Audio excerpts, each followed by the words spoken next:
Good morning, everyone. This is Helmet Head. I am bringing you a Wargame replay video, but it is kind of a follow-up slash reply to a Stealth 17 video that recently came out.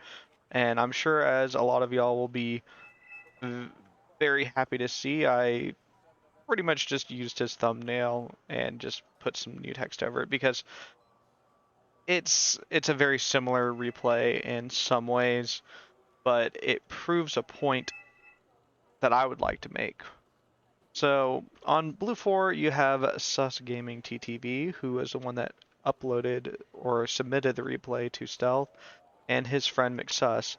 The third Blue 4 player is actually different. Jaeger was not in the first game, but he will be in this one. So there is a change there, but for the most part, it is almost the same Blue 4 on the same map with the same game rules. So if for those of y'all that don't know, this is Highway to Seoul 3v3. It's the bigger version of Highway to Seoul, and there are a few slight changes, such as the respawn zones being moved here, this zone not being split, there not being a zone here, and this whole side of the map now having a purpose, whereas normally it doesn't. I'm going to go ahead and pause for just a second, so that way we can finish our little intro. The rules are relatively simple. It is 3,000 starting points, conquest, to 500, 30 minutes, no income. And that's the big thing that I really think differentiates this. I enjoy the no income games. You have to be a lot more careful with your units. I completely agree with Stealth. It can make some very interesting gameplay. I understand why some people don't like it, because being able to grind and get those really tough force fights done, really tough city fights done, and coming out on top, it feels awesome. And I totally get why people don't want to play this, because you kind of you can kind of get screwed over and there isn't really a chance of coming back, and you don't have those grindy fights really. It's a completely different way to play the game. I enjoy playing it. It's not my favorite, but if I ever do see a no income lobby, good chance I'll hop in and just see what's up. Anyways, the fact that it is no income does kind of change maybe the deck that you want to bring or your mentality, and my teammates didn't know that it was no income. That's not the host's fault though. The host openly said in the lobby title that it was a no income game. It's not like he did a little switcheroo or anything like that, just they weren't paying attention. So they're using a regular deck that is made more for grinding or whatever. And they don't have elite units, upvetted stuff, whereas I would assume that Sus Gaming and Mixus, since they seem to be playing this a lot, would have decks specialized around this specific kind of gameplay. Anyways, luckily my teammates were very effective communicators, and we kind of quickly came up with a plan. The left side of the map, we would put a little bit over here, but this wasn't really where we wanted to play. We wanted to concentrate forces through onto this part of the map, and we were even initially going to kind of leave this, just putting some recon in here just to see, just keep an eye on Delta. But this whole area is what we wanted to prioritize, because this is the majority of the income for the whole map. That being said, you could say the left side is equally as valuable, because it is, but this is a lot closer. So this is what we wanted to go ahead and prioritize. So you're going to have CXC coming up here to play Echo. Baltazar will come this side of Echo. That's kind of the initial plan. I'm going to come this side around to Juliet at some point. My unit choice is going to be dependent on a couple of helicopters and what they recon, and I will deploy from this land zone over here. I wanted to save my points though, because I'm going to throw a recon down over here, and we're going to have a couple of planes go scout for us. So let's go ahead and get through all of this stuff. One thing, actually, before we get through this, to note is that Blue 4 at the start buys 2 extra CVs. So they have 1 there, 2, 3, 4, and then where is it? 5. They start with 5 CVs in this match and 2 fobs. So they have already spent what, a little bit like a fifth of their points on non-combat units, whereas over here we are leaving 1 fob and we have 4 CVs. We decided that Bravo was going to be one that we'd have to take just because more than likely they would probably take India. So, but that's kind of our band-aid CV, if you will. So anyways, let's go ahead and get the match started. Again, I'm just deploying some Erics over here just to have kind of a picketing force. There's going to be 4 squads, 2 in here, 1 here, 1 here. And I made sure that Alpha was getting capped because that was kind of important for the way that I was going to deploy out of this. Anyways, right here at the very start, we have a 52 go after one of our MiGs. And luckily missed, the MiG is able to get this Blackhawk. This other MiG is going to try and go for the DAPS here, which I don't think was the best play because he did spot this longbow. But I think he was just running out of fuel and he just wanted to get the missiles off and go ahead and get it evac'd. Unfortunately, the DAPs are not something you really want to toy around with, and while that first salvo only 1 hits, here comes the rest, and we lost one of our MiGs right on the trade. That is not something that I would personally take. A recon unit and a helicopter for a MiG, that wasn't a great trade, but it won't kill us in the long run. Blue 4 does have this F-18 and they have a 52, so if you kind of keep tallying it up in your head, they've probably spent about a third of their points between non-combat units and aircraft, which, you know, it's starting to kind of get up there where their staying power isn't really that good.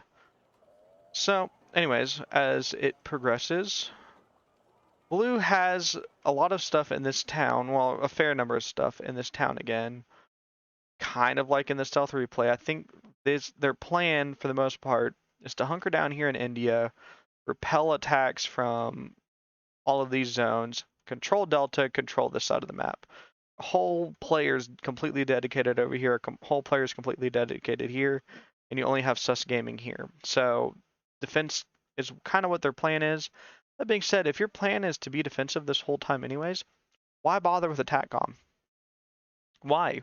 If you're not gonna have anything to defend it, I don't really understand. If you're just kind of like Stealth was saying, if you're just trying to project strength, maybe by acting like you control Juliet, I'm not sure.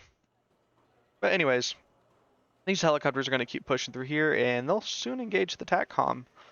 On this side, my Super Pumas, I'm going to have them go ahead and push forward to just kind of screen and distract these guys. Trying to just create some kind of a presence, make them think that I'm trying to land infantry over here, maybe that I did land infantry somewhere out here, even though they're all the way back here. Just kind of give them something to think about. I'm actually going to rush this one all the way over here and kind of act like I'm landing something over there, which they will try and chase down.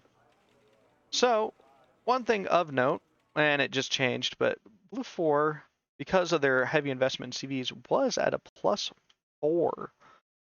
This is mostly due to the fact that there was a little bit of a mistake, and Baltazar had his CV go all the way up here instead of here and unload. It's not the end of the world, but if we hadn't bought the safety CV, that would have kept that +4 for a while, or at least a +3 for a little while, which could have been very detrimental. Anyways, with CXZ pushing the way that he is, Baltazar goes ahead and decides that going over here to Delta is probably a better choice for the majority of his units because this zone seems to be pretty much a non-contest. Again, the helicopters were able to very quickly wipe out the CV. It looks like 2 missiles got him. Block 52 is able to get the Gamma, and this one right here, I think, actually, no, they don't kill off the light rifleman. I think he just retreats this. He might kill the Humvee. Pretty sure he does, actually. And he just retreats it. We were trying to get the longbow, but he was smart enough to just go ahead and land it, keep it out of harm's way, which is 10 out of 10. My Puma was already screwed over here, though, so there's no chance it was going to go spotting. So with the heavy helicopter investment over here, I go ahead and start to bring out an Ito. One thing that my Puma didn't spot, or my Puma did spot, was these Humvees, but I didn't spot any tanks. So go ahead and pull out an M1 Wilk, knowing that there's a whole bunch of infantry, but I didn't see any other tanks. So a nice medium tank like this will be able to support pretty well and do lots of work on any infantry trying to push across open ground. This KT, I'm going to go ahead and get elevated up into this little forest here just for some extra cover for it. It can shoot across here for fire support. It can help these Erics over here. Right here, again, KT, I have it a little bit further back so it doesn't get spotted, but it can come over here for fire support, or I can go ahead and zip it down the road this way if I ever needed to.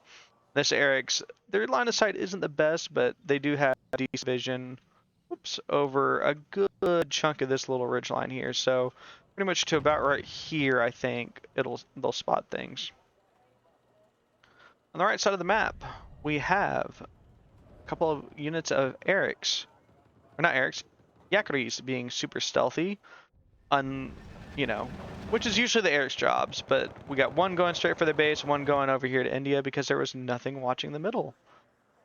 Which I can't help but wonder if this match was played before or after the one that stealth featured, because I wonder if they learned this tactic from us or if they had done it first and forgot. This side, I have KTs engaging light riflemen. This Eric squad will engage a Blackhawk here in a second. I do see this twin Huey at some point. Let's see. There it is. I'll see the twin Huey come in, and in a second it will land, and then this zone will go blue. So we know that there's another CV over here in just a second. Fortunately, I do lose a KT, but these KTs are able to easily kind of push up in here. This twin Huey will be a problem here in just a minute. On this side of the map, they have gone ahead and bought another CV. So now, with the 5 at the start and the 2 that they've bought in the match, they have spent... so there's the 700 on CVs, and then the planes. So yeah, so they spent about a third. Well, and then the fobs too. So a little bit less than half of their points were spent on supporting units or non-combat units. And this is kind of my problem, is this kind of mode, I think people...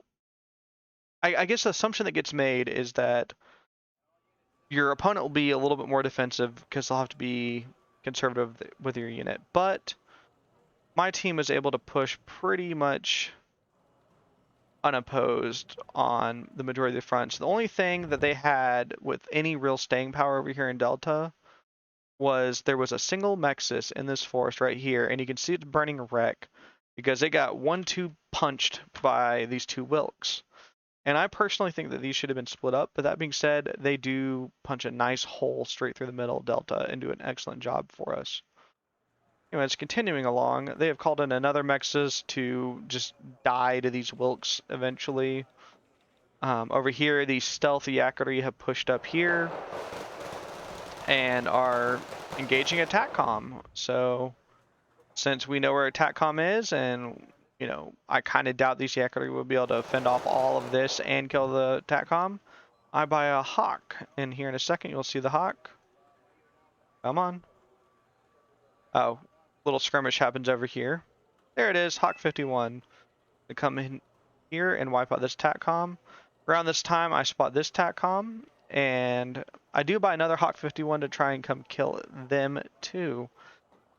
On the left side, I have added some infantry in here. This tank has engaged them, so they know it's here, but I also have more KTs. So while it looks like blue has me outnumbered, they do have to push into me if they want to take this zone. They could have just held it, but it looks like they want to push it, which that'll come here in just a little bit. Anyways, Hawk reigns true, hits pay dirt, Ripperoonie TACCOM, and unfortunately for this TACCOM, another Hawk. Luckily for this TACCOM, they will juke the hell out of this Hawk, and it will not hit anything. Now, I got to be careful because this longbow is going to come up here in a little bit, and I do want y'all to see that. Anyways, Hawk comes in, goes after the TACCOM, and the TACCOM skillfully jukes out those bombs. But the Panzers are going to come in and just wipe it. Unfortunately, the Erics are panicked, and they're not going to be very effective here with their last 2 Iglas.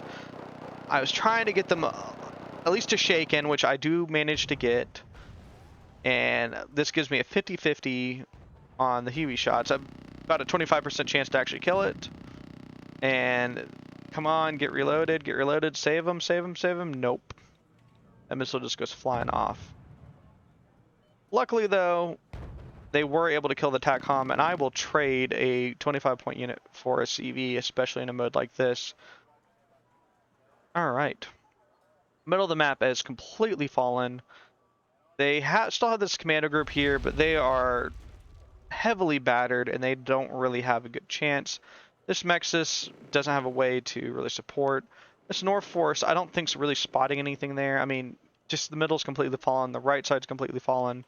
The match is 100% lost. I think the match was actually lost the moment they lost the Mexus over here in Delta. I think that was pretty much the killing blow because they lost control of the zone when that happened. On this side, I have seen all of these units come piling into this forest. I know that these rangers are here, and all I have to do is just bomb this forest to death because I haven't seen any AA. The DAPs are coming up. We're not even going to get shots off on these Hawks, and they have not seen these Erics right here. Goodbye. Oh, I went bombing after these guys over here because I knew they're over here. So goodbye, Rangers. Goodbye, Delta Force. These guys will meet their doom soon. The longbow is about to meet its doom to a group of Erics it did not see. I will, unfortunately, lose one of the KTs. Goodbye. But they lose a longbow in return, and I will take that trade every single day. On this side, nothing's really going to happen here anymore. This is just a complete breakthrough. But he doesn't really have to push out of here anymore, so there will be this Vidra will come try hunt for the CV, which I think he's going to have it start going here in just a sec. This side, bomb them to death. It's just a cleanup at this point. We're at a +1. They had a +6, I think, at one point, but just no staying power. I mean, look at the map. They're just so outnumbered, and it's because they just didn't spend anything really on units with staying power. They only bought, I think, 3 tanks the entire match. Mind you, tanks are expensive, but you know they bought almost no tanks, almost no AA. They bought a couple of aircraft, but I don't think the aircraft that they bought are necessarily the most price efficient aircraft. But the biggest thing is just the amount of money they spent on CVs. I don't think that the whole extra CV cap strat really works on most players. I really think that, and these bombs aren't even going to hit, but that wouldn't have been close anyways.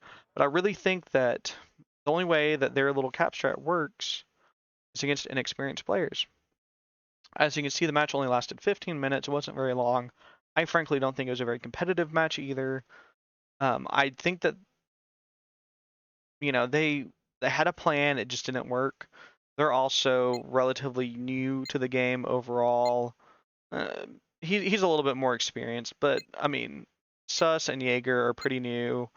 On our team, he was pretty new, but clear reroll account in my opinion. And then I have quite a few games. But I was more interested in, you know, kind of the strategy that they used, and you know, it worked in that one game, but I can't help but wonder what kind of players they had against them on Red 4 to kind of, you know, lose it like that. I mean, they bought really, really expensive helicopters and just did nothing with them. And I think that was the saving grace for them with their cap strat, is the fact that Red 4 had bought very expensive helicopters that wound up not making up their points. Yeah, they killed CVs off, but they ran out of fuel and got stuck, and then didn't really do anything else. So, anyways, that's really all I have. I just kind of wanted to show you guys my side. Well, not really my side, but a replay that's kind of similar to something that Stealth put up. Um, Again, same players, same map, same rule set. Well, Red 4 and part of Blue 4 is different. It's not the same players. Whatever. I don't care. Anyways, I just wanted to show you guys real quick. I hope you guys are having a wonderful day. I hope your summer is going well, or winter if you're on the other side of the hemisphere. And I appreciate each and every one of y'all for coming and checking out this video. And I will hopefully see y'all later. Adios.